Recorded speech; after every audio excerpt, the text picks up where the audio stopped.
ये है golden स्नबनोज़ monkey जो रहते हैं चाइना के सुदूर पहाड़ी जंगलों में।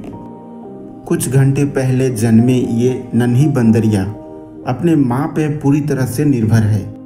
अगले 1 साल तक इसे सबसे ज़्यादा खतरा रहेगा और इसे सामना करना पड़ेगा कई चुनौतियों का। चाइना के इस पहाड़ी जंगलों वाले अपने इलाके में इसे जिंदा रहने के लिए बुद्धिमानी, ताकत और परिवार की देखभाल की बहुत ज़रूरत पड़ने वाली है। गोल्डन स्नबनोज़ मंकी मध्य चाइना के ऊंचे पहाड़ी जंगलों में ही पाए जाते हैं, जो लगभग समुद्र तल से 4000 मीटर ऊपर है। इस नन्ही मादा का झुंड दुनिया के सबसे बड़े पहाड़ी जंगलों में रहता है, जहां धरती के किसी दूसरे पतझड़ वाले जंगल के मुकाबले पेड़ों की ज़्यादा प्रजातियां पाई जाती हैं। अभी ये है बसंत का मौसम और ज़रा इन बंदरों का जोश तो देखिए। इस झुंड में कुल 5 परिवार हैं। सब में एक नर और कई मादाएं और उनके बच्चे हैं। जो नर परिवार का हिस्सा नहीं होते हैं वो अलग सिर्फ नरों वाले झुंड में रहते हैं। ये बहुत ही उधम मचाते हैं, लेकिन अभी किसी को इनकी परवाह नहीं है। अभी सबका ध्यान है इस नन्ही सी बंदर पे। ये इस बसंत में पैदा हुई पहली संतान है और हर मादा इसे दुलार प्यार देना चाहती है। पहली बारी इसकी है, लेकिन मौका इसे ज़्यादा देर के लिए नहीं मिलेगा। अब क्योंकि नन्हा बच्चा एक ही है, इसलिए उसे खिलाने के लिए मौका तो सबको चाहिए, बिल्कुल आप और हम जैसे इंसानों की तरह। लो, कुछ ज़्यादा ही छीना झपटी हो गई। अब माँ ही इसे बचाएगी।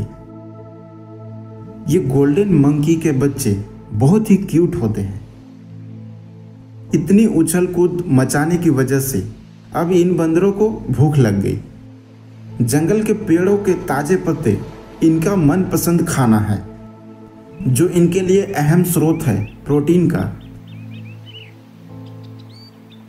जंगल से भरी इन ऊंची घाटियों में बहने वाली धाराएं बिल्कुल साफ है और जंगल के पेड़ों के छांव से पानी बिल्कुल ठंडा रहता है।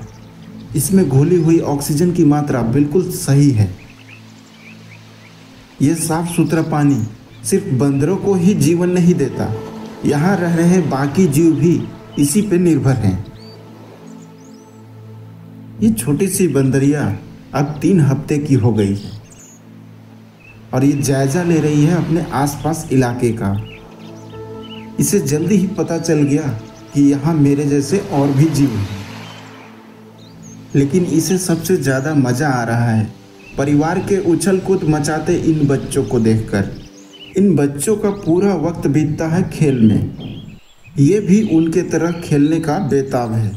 शुरुआत में एक हाथ से लटकने का अभ्यास उसे ज़मीन के पास करना चाहिए। अरे रे, ये क्या हुआ? उसे पता था कि मैं गिरूंगा, इसलिए उसने ज़मीन से थोड़ी ही ऊंचाई पर लटकना शुरू किया था। इन्हें टहनियों पर चलना आसान लगता है, लेकिन इस नन्ही मादा के लिए यह काम साहस और दिमाग का है। कोशिश तो ये पूरी कर रही है। इसे लगता है आज के लिए इतना अभ्यास काफ़ी है। अब वक्त है अपनी माँ के पास जाने का। थोड़ा सा सुकून मिला, लेकिन फिर अगला कारनामा। बच्चे बहुत तेजी से सीखते हैं। आखिरकार इसने जल्द ही पेड़ों पर चढ़ना सीख ही गए। अपनी कुदरती समझ और दूसरों को देखकर ये वो हुनर सीख रही है जो इसके लिए बहुत ज़रूरी है। इस ऊंचे पहाड़ी जंगल में किसी चीज़ की कोई गारंटी नहीं। बसंत का मौसम पलक झपकते ही बदल गया। अचानक बारिश और ठंड बढ़ने से झुंड के सभी बच्चों को खतरा है। चाइना के ऊंचे पहाड़ी जंगलों में बसंत में अचानक हुई बारिश से ठंड बढ़ गई।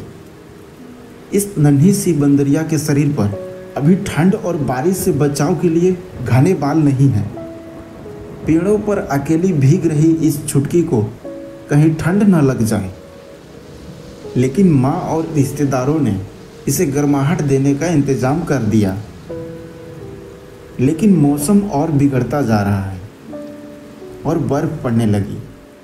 अफसोस, परिवार में एक अनहोनी हो गई। एक माँ अपने नवजात के बेजान शरीर को लिए घूम रही है। इस कड़कड़ाती ठंड ने एक बच्चे की जान ले ली।